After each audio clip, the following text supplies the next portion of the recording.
दूधाधारी मठ छत्तीसगढ़ के प्रसिद्ध हिंदू धार्मिक स्थलों में से एक है। यह रायपुर का खासा आकर्षित करने वाला पर्यटन स्थल है। यह मठ अपनी शानदार स्थापत्य कला के लिए भी जाना जाता है। वक्त के साथ दूधाधारी मठ अपने विस्तार के साथ साथ समाज के विस्तार में भी काम किया। रायपुर का रावण भाटा दूधाधारी की ही देन है, जहाँ दशहरा उत्सव मनाने के लिए पूरा शहर इकट्ठा होता है।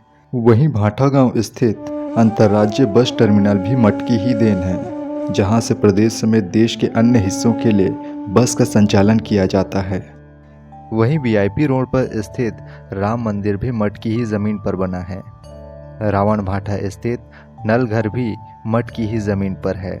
रायपुर ही नहीं बल्कि प्रदेश के अन्य स्थानों पर भी मठ द्वारा शैक्षणिक संस्थानों का संचालन किया जाता है। बात करें दूधाधारी मठ के इतिहास की, तो महाराज बन तालाब के पास हरे भरे पेड़ों के बीच बलभद्र दास अपनी कुटिया में रहते थे। बलभद्र दास का अधिकतर समय उनके इष्ट हनुमान की भक्ति में निकलता था। वे गाय के दूध से हनुमान का अभिषेक किया करते थे और उसी दूध का सेवन करते थे। अन्य कोई आहार नहीं लेते थे। मठ की स्थापना बलभद्र दास ने की थी। आसपास के लोगों ने देखा कि बलभद्र दास सिर्फ दूध का सेवन करते हैं और तब से उन्हें दूधाधारी के नाम से जाना जाने लगा और यहीं से मठ का नामकरण हो गया, दूधाधारी मठ। दूधाधारी महाराज जी अपने जीवन भर केवल दूध के ही आहार किए। दाल चावल फरोटी कुछ भी नहीं खाए, केवल दूध पी करके वो रहे, इसलिए उन्हें दूधा आहारी कहते थे। धीरे धीरे अपभ्रंश होते होते दूधाधारी कहने लगे। दूधाधारी स्थान का नाम पड़ गया। रहने के लिए भगवान बालाजी का, रघुनाथ जी का, हनुमान जी का मंदिर है, लेकिन इसे दूधाधारी मठ कहा जाता है क्योंकि यहाँ के जो संस्थापक आचार्य हुए हैं उनका नाम श्री स्वामी बलभद्र जी महाराज रहा और केवल दूध के आहार किए, इससे उन्हें दूधाधारी कहने लग गए। उस परंपरा का निर्वाह आज भी हम लोग कर रहे हैं कि आज भी प्रातः काल जो देसी गाय होते हैं, जिनका डील होता है, जिनका सींग होता है, ऐसे देसी गाय का दूध निकाल करके प्रातः भगवान हनुमान जी को दूध से स्नान कराया जाता है। फिर शुद्ध जल से स्नान करा करके 7 साढ़े 7 बजे आरती पूजा कर दर्शनार्थियों के लिए हम लोग भगवान को तैयार करते हैं। तो ये परंपरा आज भी यहाँ स्थापित है।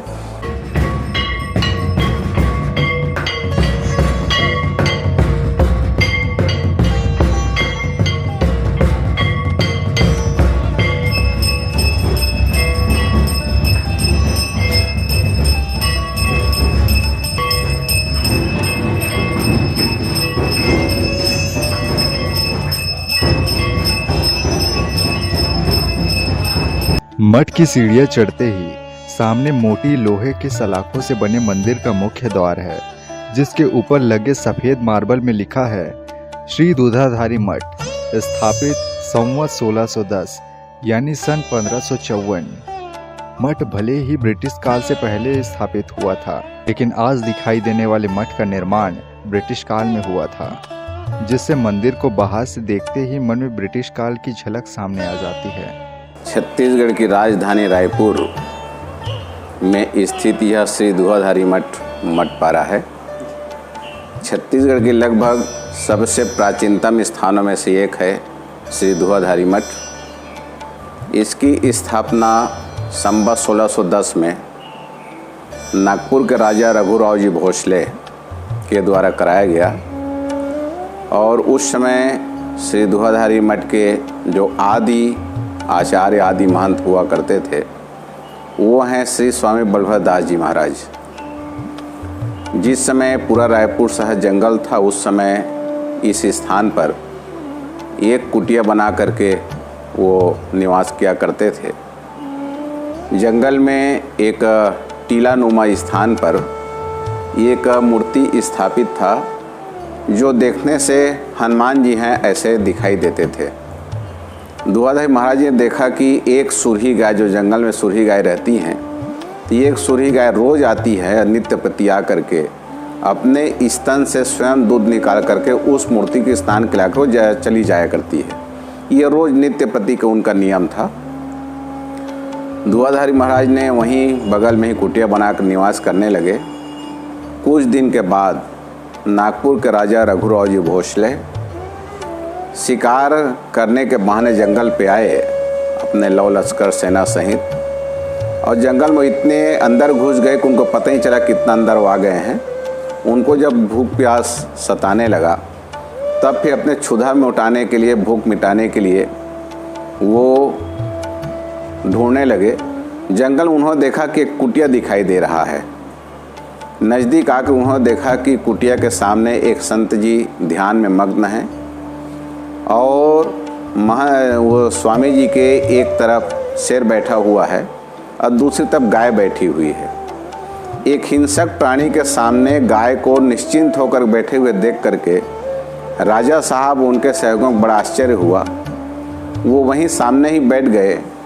कुछ देर के बाद में जब स्वामी जी का ध्यान टूटा तो उन्होंने देखा कि सामने जो बैठे हैं वेशभूषा से और लौ लश्कर सहित हैं, तो लग रहा है कि राजा महाराजा हैं।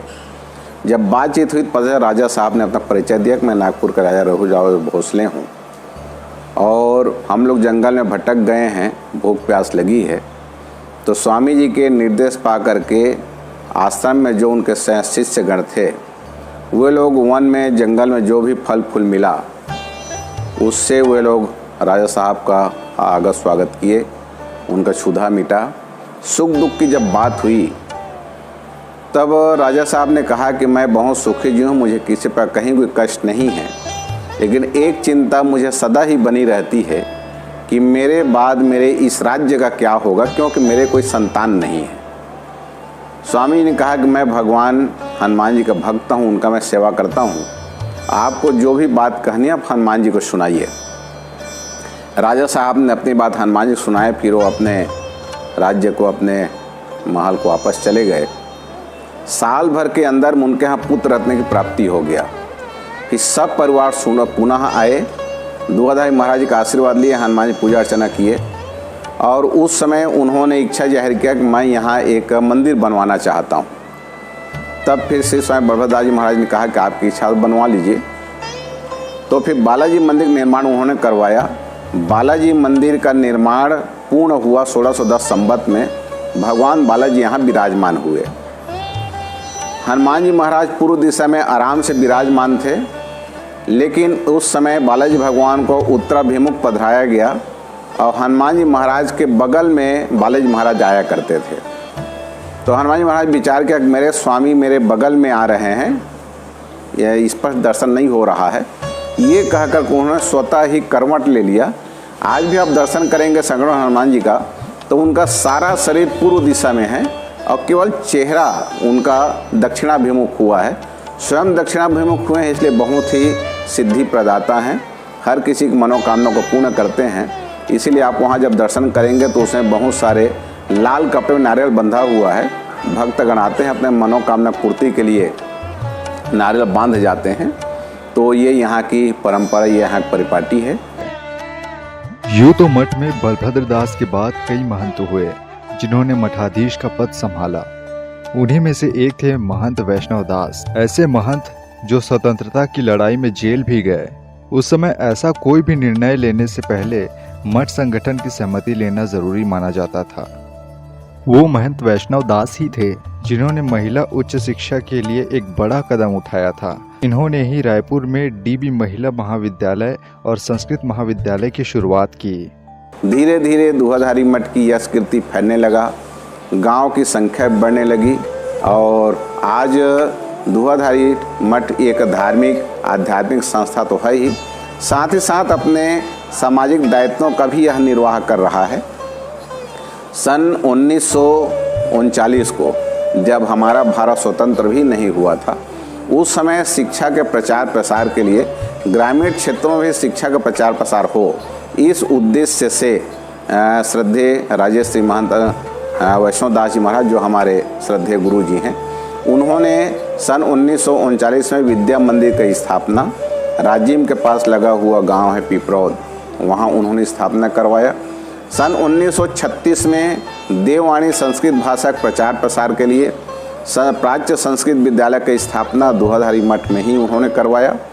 संस्कृत भाषा के उत्थान के लिए, प्रचार प्रसार के लिए 2 अक्टूबर 1955 राष्ट्रपिता महात्मा गांधी के जयंती के पावन अवसर पर संस्कृत महाविद्यालय की स्थापना उन्होंने करवाया, जिसका शुभारंभ भारत के प्रथम राष्ट्रपति डॉक्टर राजेंद्र प्रसाद जी करकमल द्वारा हुआ। नारी शक्ति को आगे बढ़ाने के लिए, नारियों में शिक्षा का प्रचार प्रसार हो, ये सोच करके 1958 में श्री दूधाधारी बजरंग दास महिला महाविद्यालय, जो आज कालीबाड़ी में है, उस महिला महाविद्यालय की स्थापना श्रद्धेय राजे श्रीमंत वैष्णव दास जी महाराज ने किया। इस प्रकार से शिक्षा क्षेत्र में यह संस्था बहुत कार्य किया है। 1958 में ही अभनपुर में बजरंग दास उच्चतर माध्यमिक विद्यालय की स्थापना भी श्री दूधाधारी मठ के द्वारा ही किया गया। इस प्रकार से शिक्षा के क्षेत्र में, सामाजिक कार्यों में श्री दूधाधारी मठ अपने सामाजिक दायित्व का निर्वाह कर रहा है। आज रायपुर शहर जो शुद्ध पेयजल, रायपुर शहरवासी जो शुद्ध पेयजल का उपयोग करते हैं, शुद्ध पेयजल पीते हैं, उस नल घर की स्थापना भी दूधाधारी मठ के दान दिया हुआ 27 एकड़ भूमि में ही स्थापित है।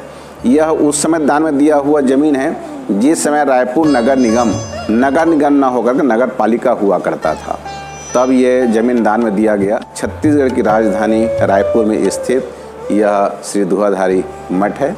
अभी सेवा में मैं हूँ। सबसे पहले श्री स्वामी बलभद्रदास जी महाराज हुए और इस बीच में 7 और हो चुके हैं। इस प्रकार से दूधाधारी मठ की शिष्य परंपरा में मैं 9वें नंबर में सेवा भी कर रहा हूँ।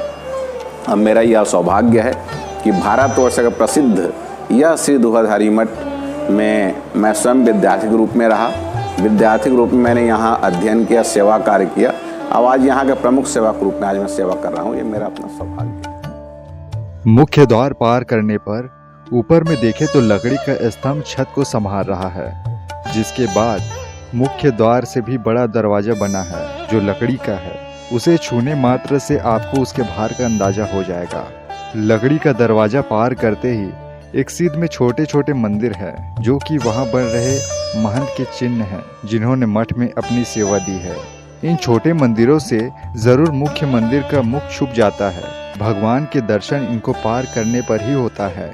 मंदिर प्रांगण में मुख्य 3 मंदिर हैं। सबसे बड़ा राम जानकी मंदिर, उसके बाद श्री बालाजी मंदिर, अंत में सबसे छोटा पर सबसे मुख्य हनुमान मंदिर। हनुमान मंदिर सबसे पहले बना था, इसलिए सबसे छोटा है। यही हनुमान दूधाधारी मठ के इष्ट देव माने जाते हैं। राम जानकी मंदिर का निर्माण पुरानी बस्ती के दाऊ परिवार द्वारा किया गया था, जिसकी मूर्ति निर्माण हेतु पत्थर राजस्थान से मंगवाए गए थे। वही श्री बालाजी मंदिर का निर्माण नागपुर के भोसले वंश द्वारा कराया गया था।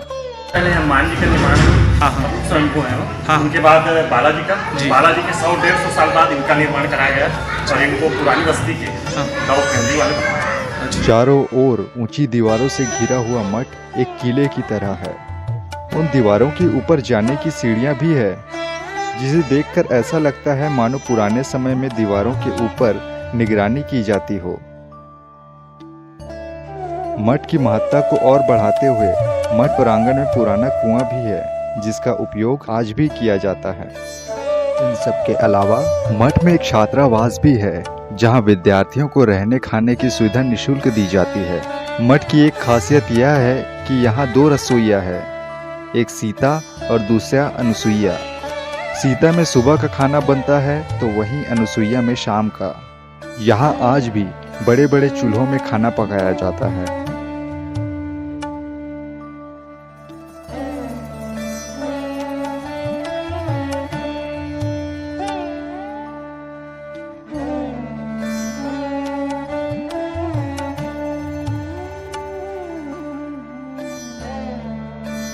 अब इतने लोगों के लिए रोज खाना बनता है तो जरूर खाने के सामान भी बहुत होंगे और उनको रखने के लिए अनाज घर भी चाहिए होगा, जिसके लिए मठ में अनाज भंडार के लिए बहुत बड़ी जगह सुरक्षित है, जहां आज भी अनाज कूटने से लेकर पीसने तक की सारी पुरानी तकनीकें मौजूद हैं।